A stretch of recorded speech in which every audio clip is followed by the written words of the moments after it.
aujourd'hui, on va s'intéresser à différents types d'algorithmes qui nous permettent de déterminer les éléments d'une suite. Alors, c'est un sujet qui a été posé au bac. On donne une suite qui finit par récurrence de la façon suivante.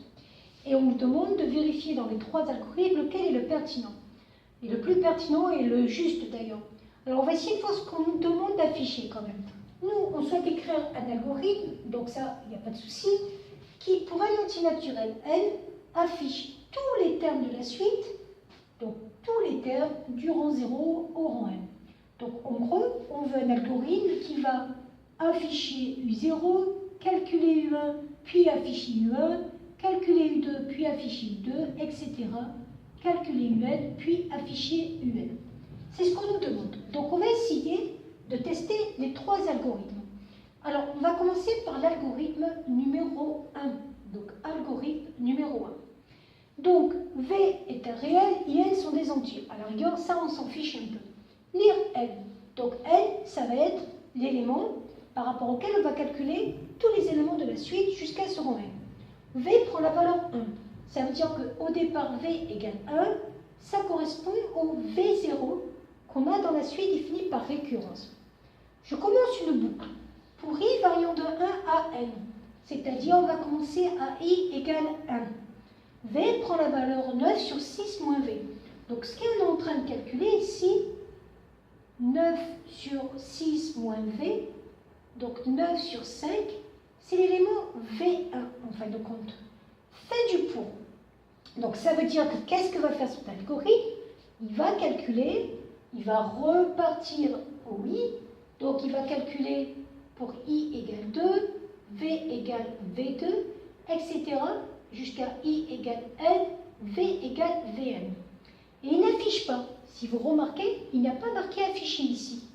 Et quand on a fini de faire tous les calculs, donc là, tous les calculs sont faits, mais on n'a rien affiché, il va afficher la dernière valeur de V, c'est-à-dire il va afficher la valeur de Vn. Or, nous, on voulait tous les éléments de la suite de V0 à Vn affichés. Donc là, ça ne va pas marcher. On va passer à l'algorithme numéro 2. Si je regarde bien, le début est pareil. Sauf que lire n, pour I variant de 1 à n, V prend la valeur 1. Donc qu'est-ce qui se passe ici? Je commence par I égale 1. C'est ce que je suis en train de faire. I égale 1. V prend la valeur 1. Donc j'écris V égale 1, c'est-à-dire V0. Afficher V, la valeur V0 s'affiche. V prend la valeur 9 sur 6 moins V. Donc on est en train de calculer V1 et je m'arrête là. Je calcule V1. Ensuite, je reviens sur le I. V prend la valeur 1. Donc en fin de compte, le V1 que j'ai calculé disparaît pour de nouveau V égale 1, c'est-à-dire V0. Afficher V0, etc. Donc en fin de compte, cet algorithme, il va afficher V0 à chaque fois. Donc cet algorithme ne marche pas. Je vais passer à l'algo 3. Et normalement, ça doit être le bon, mais on va le vérifier. Le début est le même, lire n est le même, V prend la valeur 1, c'est OK. Donc ça doit ressembler au premier. Donc on va le tester. V égale 1, c'est-à-dire V0. Pour I variant de 1 à n, on va commencer par I égale 1. Afficher V. Donc il y a la valeur V0 qui s'affiche. V prend la valeur 9 sur 6 moins V. Donc V va devenir V1 en fin de compte. Ça s'arrête là pour le fait du pour. Je reprends le I. Il y a marqué afficher V. Donc en gros, dès que j'ai commencé la boucle, j'affiche V1. Je continue. V prend la valeur 9 sur 6 moins V. Je calcule V2. Je continue. Dernière valeur pour I égale N. Donc là, on va continuer jusqu'à N.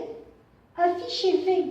C'est-à-dire que là, on affiche V n moins n, puisque c'était la dernière valeur qu'on avait, et on calcule V. Et à partir de là, vous voyez que si je m'étais arrêté à ça, je n'aurais pas eu le dernier élément. Sauf que le V qui a été calculé, à la fin, fois que je l'affiche. Donc l'algorithme qui va m'afficher toutes les valeurs, c'est bien l'algorithme numéro 3. Voilà.